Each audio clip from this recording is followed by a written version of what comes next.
Okay, so we turned the page to Daf Lamed Vav, and we're up to Anan Hachi Ka'amrinu. So we'll count down from the top of the Amud. See, I would say approximately 12 lines down, and the line starts with the words Rabbi Shimon. We're really referring to Rabbi Elazar of Rabbi Shimon. And Gemara says the following. We were talking about, if you recall, the requirement of Safon for the Shechita of Kodshei Kodshim. And we were trying to identify where is this Safon. And we mentioned that according to Rebbe, Safon is identified as not only literally the north, but also Bein Ulam Lemizbeach. So the Gemara says the following, that certainly, without a shadow of a doubt, Rebbe is machshiv the area, the location of Bein Ulam Lemizbeach as Safon. But the Gemara says, I Rebbehi nukme bekulei azar. Why does the Mishnah, let's turn back for a moment to the Mishnah on the bottom of Lamed Hey phase. Why does the Mishnah say that, where am I? It says, Bolo Eitzel Paro, Uparo, right? So we're talking about Achatos was Kodshei Kodshim, and it needs Shechita B'tzifah. Is Haya Omeid Bein Ulam Lemizbeach, and that's where he's going to recite the Vidui, and immediately after the Vidui, he's going to shech the Korban Chatos, the Par Shel Kohen Gadol. Why is the Mishnah limited to this area of the Azar, which is called Bein Ulam Lemizbeach? After all, according to Rebbe, Bekula Azar, the entire Azar is considered Safon and is kosher l'shchitas chatos or kodshei kodshim in general. Now, why is this so? How does the Gemara know that according to Rebbe, the entire Azara is defined halachically as Safon? So let me read to you a summary here of Shitas Rashi. Harei Rebbe, Gam Ezras Kohanim, Gam Ezras Yisrael. We're not talking about Ezras Noshim, but we passed the Ezras Noshim. We're in the Ezras Yisrael, and beyond that, we're going to the west into the Ezras Kohanim. Hem Kula B'chlal Tzafon Li'inyan Shchitas Kodshei Kodshim. Why? He says, Ein zu derech eretz lakrivo kol kach lehechal. And the word lakrivo is a little bit of a, I would have written a letter to the editor here. It's a little bit misleading or confusing. Lakrivo doesn't mean the hakrava, the carbon. Lakrivo means to bring the animal closer. Kol kach lehechal. We're going to see all sorts of issues that are going to come up. You know, the animal, defecates and so forth. You know, we don't want to bring that whole animalistic thing close to the heichal.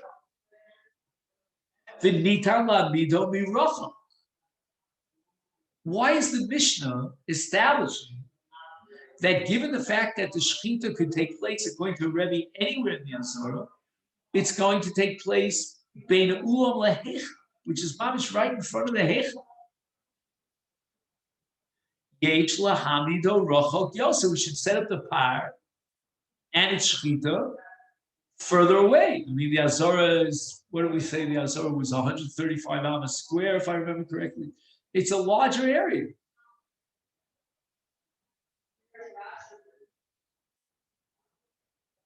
ומכך ששנינו במשנתנו שמעמידים את הפרה דווקא בין אולם למזבח, מוכח שאינה סוברס, the Mishnah is not reflecting Rebbe sheet, Ella Kirav Elazar Reb Shimon, who says that only that area of Bein Ulam Mizbeach, Sham Dafka Hu Tzafar, but the Ezra's Kohanim, the balance of the Azorah, and the Ezra's Yisrael for sure, Eino Ksheris L'Shchitas Kodesh Kachi Kachi. So yesterday we worked so hard to try to establish the Mishnah like Rebbe. Rebbe would not encourage the Shechita to take place Bein Ulam and Mizbeach because Rebbe has the entire Azorah. We'd be marked from the Heichal.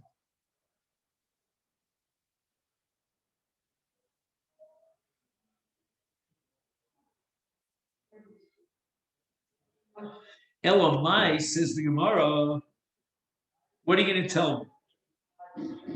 That the fact that they set up the par Bein Ulam Mizbeach is Ki Rabbi Elazar Reb Shimon. This reflects the Shita of Rabbi Elazar Reb Shimon, who says that Dafka, they would set up the par in that area because the Ezra's Kohen and the Ezra's Yisrael are not considered Sofim. I still have a question. The Nukme Bein Mizbeach Lakosa. There's another area which is certainly designated as Sofon, and it's not all the way up there. Bein Ulam Mizbeach. And that's called the Kir HaMizbeach and the Kosel HaMizbeach. Or I should say more, let me be more precise, the Kir HaMizbeach and the Kir or the Kosel of the Azorah. There's a Kosel on the northern side surrounding the Azorah. And if you're going towards the north, then after you start expanding to the north from the Kir of the Mizbeach. So you're at the northern side of the Mizbeach, and now you're moving to the north, you'll get to the Kosel of the Azorah. And that's going to be Keneged HaMizbeach. In fact, we had a brisa before that quoted Rabbi Yossi Rabbi Yehuda. And he was the one who said that the Ikar Tzafon in the Azorah is that area Bein Kir Tzafon HaMizbeach L'Kosel HaTzmoni Shel HaZorah. Hello. So the only justification the Gemara could come up with for why we're pushing the par all the way up to the area of Bein Ulam L'Mizbeach is for an entirely different reason. Yishum Chulsha the Kohen Gadol. The Kohen Gadol who's in charge of doing all the avodah, and after he's makabel the dam of the par, now he wants to do the azos in the heichal. Where are you going to set up the par? At the other end of the azorah? Then you're adding an extra workload and an extra requirement of energy for the Kohen Gadol to now take the dam hapar, which he needs to bring into the heichal for hazah purposes. He's got to go from one side of the azorah all the way to the heichal. We want to make it a lot easier for him so that after the shechita, he immediately can walk into the heichal and implement the hazah of the dam hapar in the heichal. How do we structure it in such a way that we minimize the amount of work it takes? But the mizrach, by the way, was a heavy utensil, and now he's got dam in the mizrach, which he has to bring in from after the kabbalah sadam into the heichal in order to do the zrika sadam, the hazah sadam, and now you're forcing him to carry the mizrach through the entire azara from one end to the other. And that's called lechabed olav masa. That means to create a heavy burden, an extra heavy burden on his shoulders. And therefore, if you're trying to tell me that according to Rabbi Elazar Reb Shimon, even though he has that area between the northern kier of the Mizbeach, and the northern coastal around the Azara, nevertheless, we're not going to do the shechita there. We're going to do it by Ulam and Mizbeach. Why is that so? And the answer is because you don't want to be machbid the masa on the shoulders of the Kohen. That's called chulsha the Kohen Gadol. Is then l'Rebbe Nami.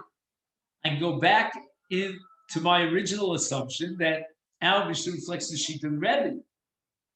And even though according to Rebbe, the entire Azara, whether it's the Ezra's Kohen and the Ezra's Yisrael, everything is considered tzafon, but nevertheless, we're going to set up the power of the Kohen Gadol all the way up front on the northern side, Bein Ulam Mizbeach, and why Mishum Chulsha the Kohen. So the final maskana is that Enoch Hinami, we can interpret our Mishnah according to Rebbe.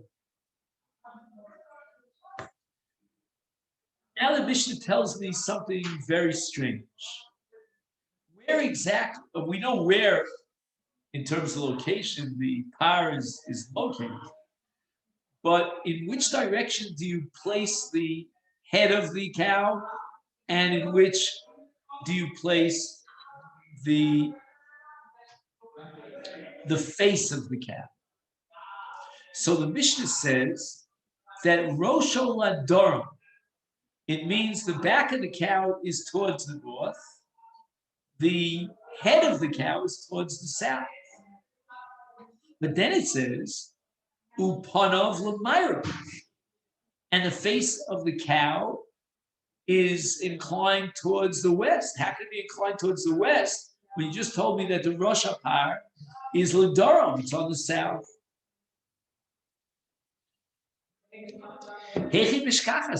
How is it possible that the Rosh of the cow is facing towards the south, and yet we just finished saying that the head of the cow is turning towards the west? It's either south or west. Rav. Now, honestly, I don't know why we needed Rav for this. I'm going to say this intuitively. Kisha okem be'okem es roch.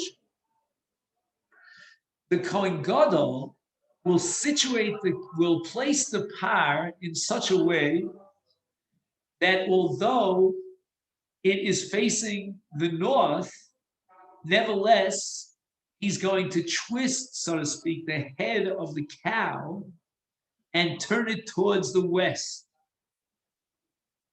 So do you hear this from both sides? The head of the cow is turning towards the right side, towards the north. But yet, he's going to have to turn the cow's head to face the west. You know, it's sort of like, imagine if you were taking a photograph of a cow and you were standing over here, so you wanted to get the cow's face. And it's very important to get the cow's face in the picture. Cow has a beautiful face, right? So instead of turning the cow towards you, meaning in this case towards the west, you turn it towards the north, and you fakrum the head, the crop. You turn around the head of the cow to make sure that the cow is awkwardly facing the west. Why do you do it then? The Gemara answers, and the Gemara asks, so why don't you just set it up that the head of the cow is facing towards the west, and the back of the cow towards the east?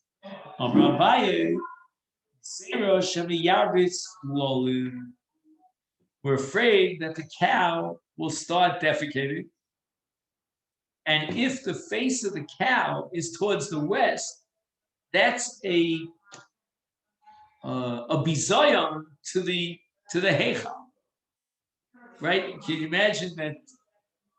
You know, the cow is defecating in front of the heichal, and we're talking about ulam. You know, in that area, the ulam. He says, "G'nayu l'mizbeach sheyira lefana beis ha'reish al apar ulefichach lehamidu es kol orach gufo bein ulam l'mizbeach elarak es miksos b'ofen shachorov einam omdu klal bein ulam mizbech. The af im yarbitz glolim or yira beis harei lamizbech.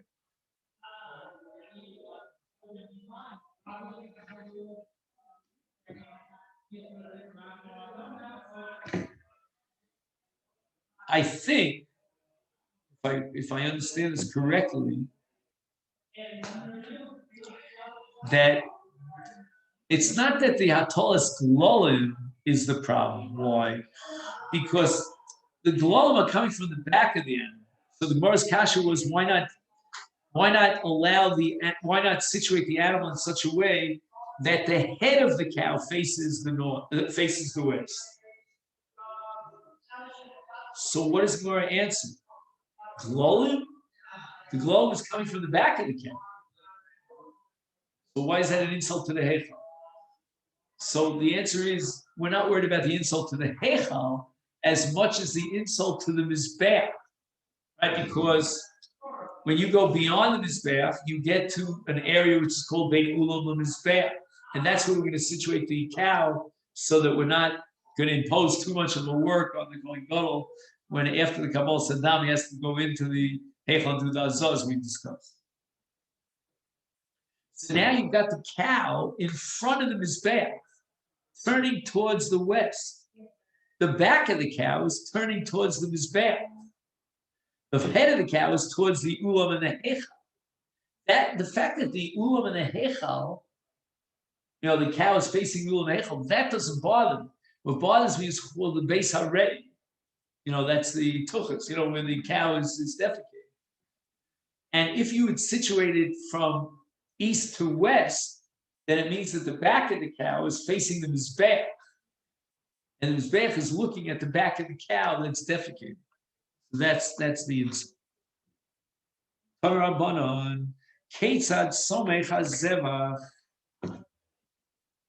What do we do with this par, which is being brought as what?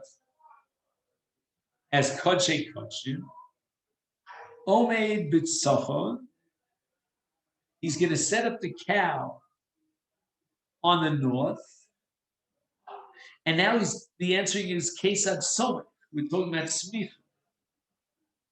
And yet, Omeid B'tzachon is a reference to Shechita, right? The requirement of Tzachon in Kodshe Kodshim is vis-a-vis Shechita. But yet this Bryce is talking about Smicha.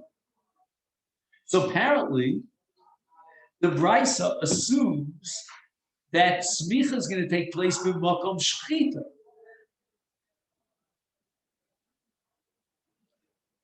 When it says Makom Shesomchin, it means Makom Shesomchin Ushochatim.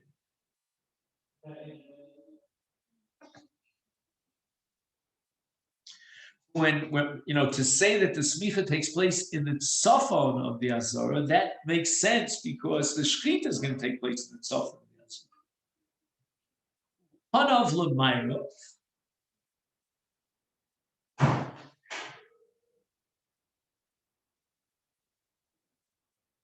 Just 1 second. This is a problem.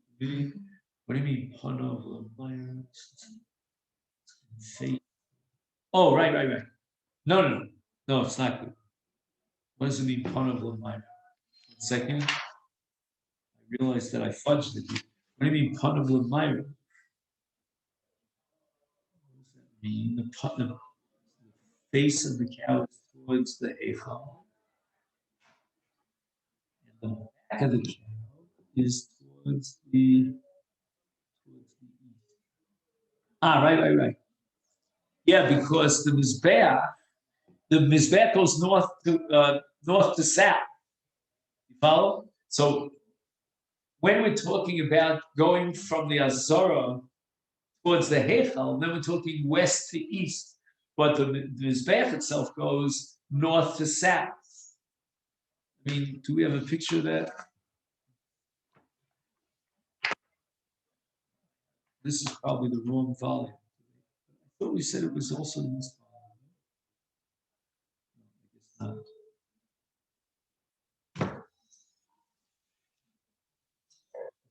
Volume 2. don't have you. Rabbi?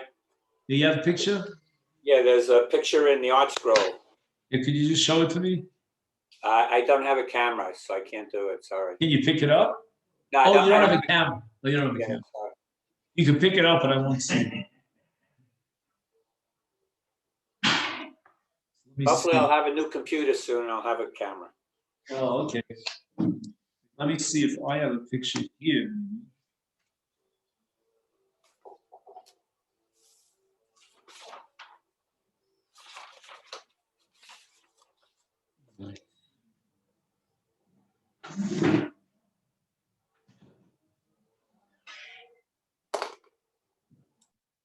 Oh, I think I found it.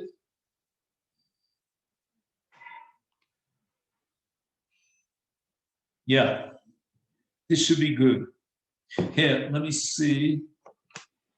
Let me see if you can see this.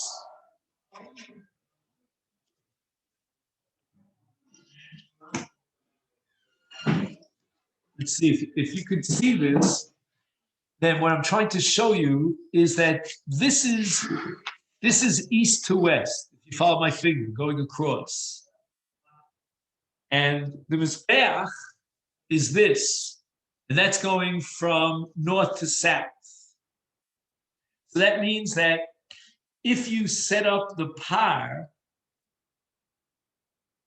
standing east to west, which means that if this is the west, this is the ulam over here, and this is the heichal. So the head of the cow is in this little area here. Let's say it's about 11 amos between the mizbeach and the ulam. Right, so that's where your cow is. The head of the cow is facing the west, but the back of the cow is not facing the mizbeach because the mizbeach goes north and south. I hope that was somewhat clear. Okay. Upanav Lamairov. So the face of the cow is towards the west, meaning towards the Heichal. Its back is towards the east. But again, the Mizbeach, it's like a T, so it's not facing the front of the Mizbeach. I mean, the back of the cow is not facing the front of the Mizbeach. Hasomech omed b'mizrach. Okay, so this brisa uses the word somech because it's not referring to the Kohen Gadol. We're talking to a person who brings a korban, let's say, for example, korban chatas. So if I bring a korban chatas, I have to do smicha on the korban. I'm allowed to enter into the Azora as long as I'm tahar, even though I'm not a Kohen, because I'm doing it for the sake of the Avodah, for the sake of the smicha. And where am I going to stand? Omeid b'mizrach upanav l'mayrav. So I'm going to face the west, and my back is going to face the east, which again is not a problem. Maybe it's not a problem in a human being at all, but it's not a problem because the Mizbech is going north to south, as we said before. Okay, so now what do we have? We have the par that is standing in the north, facing the north. And now we have the person who is bringing the korban, he's doing smicha now. He is standing in a way that his face is towards the west. So that makes sense, right? You can have an animal that is facing, what do we say? We said the animal is facing west, right? Meaning east to west, back to the east and west. And then he is standing over the korban, and he is standing on the east, 1 second. The cow is, the back of the cow is towards the east. So he's facing east. 1 second. No, I'm sorry, he's facing west. The language of the Bryce is a little confusing. It says Omed b'Mizrah, but it doesn't mean he's facing the Mizrah. It says Upanov l'Mayra. So he's facing the west. And we said that the cow was set up in a way that Panav l'Mayra. So if I'm not mistaken, it's both Panav l'Mayra and Hasomech Panav l'Mayra. So let me just double check that. The Hasomech Omed b'Mizrach Upanav l'Mayra.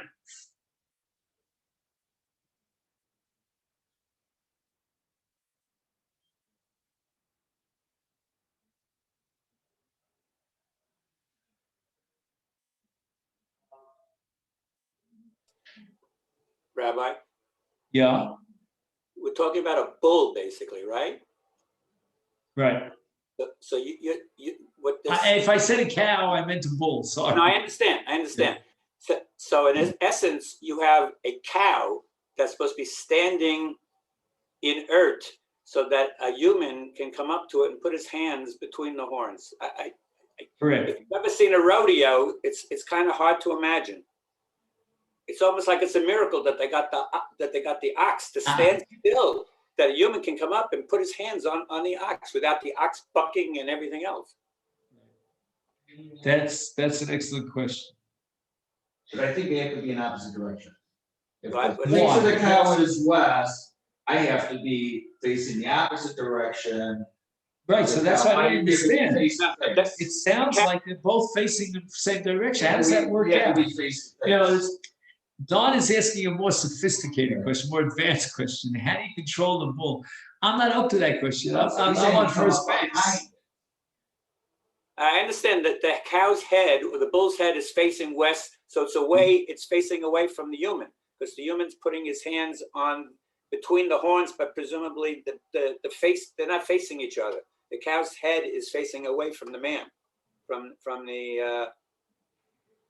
But what I'm trying to understand is, where's the man? He's standing on the side of the cat of the. Yeah, of the I think bull? so. And then he's putting his hands between the horns. That's what From I'm the thinking. side. Okay.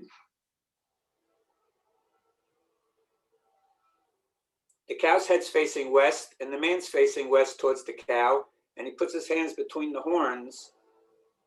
So presumably his hands are coming from the back of the head and putting them between the horns. Yeah, I never understood it that way, but maybe that's what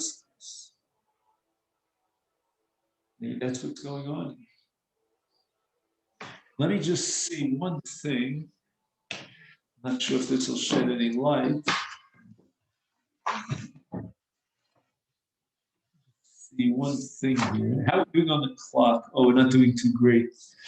Okay. Anybody has to go, but I just need one more minute here. See. It says the following.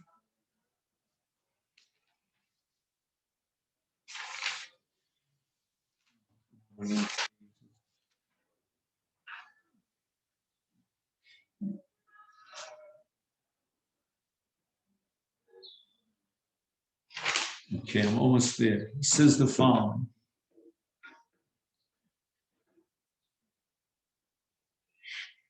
He says,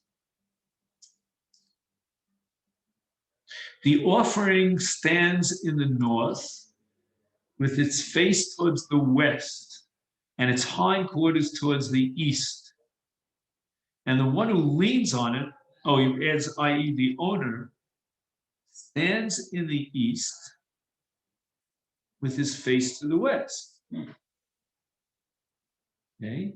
And he places his two hands between the two horns of the offering. Let's just see if by chance he. No. He's not bothered by this question. All right, so we'll try to pick this up tomorrow. I'm a little bit. uncomfortable with this. He's facing the west, and the cows and the bull is facing.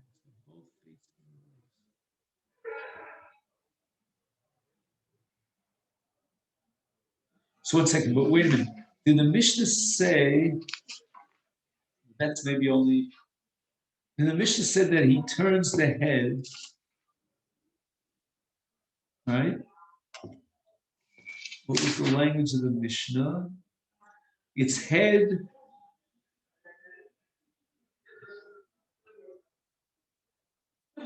Its head is towards the south and face towards the west. Okay.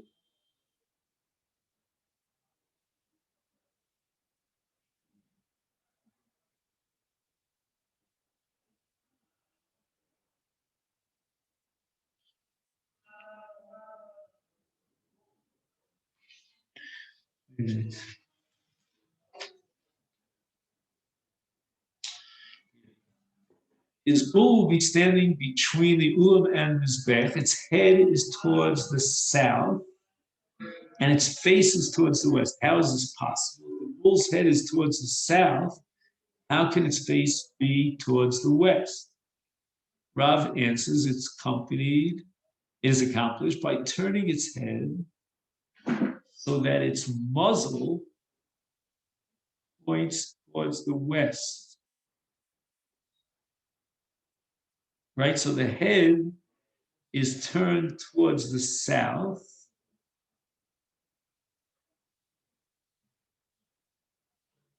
But he turns the head, right? He turns the head. So now it's facing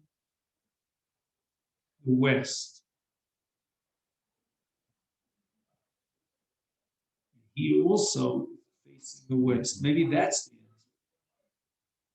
So he says the body of the bull was aligned from north to south, but its head was turned towards the west.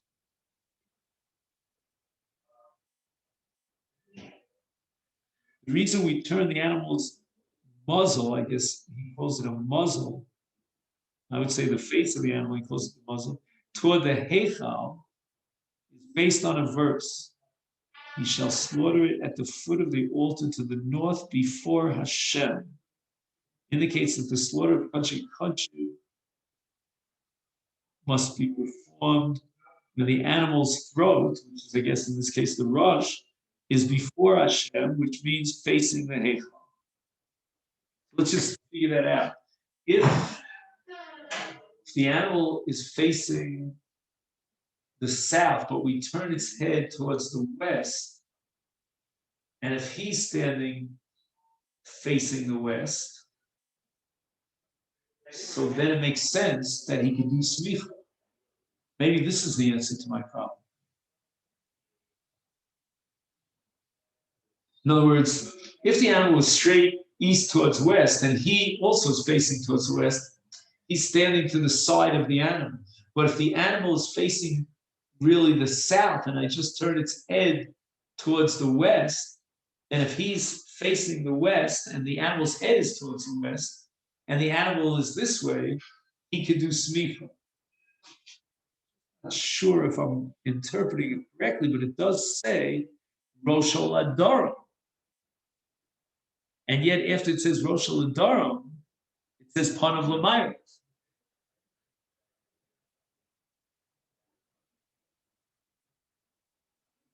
So the animal is between the north and the south, and yet we turn its head towards the west.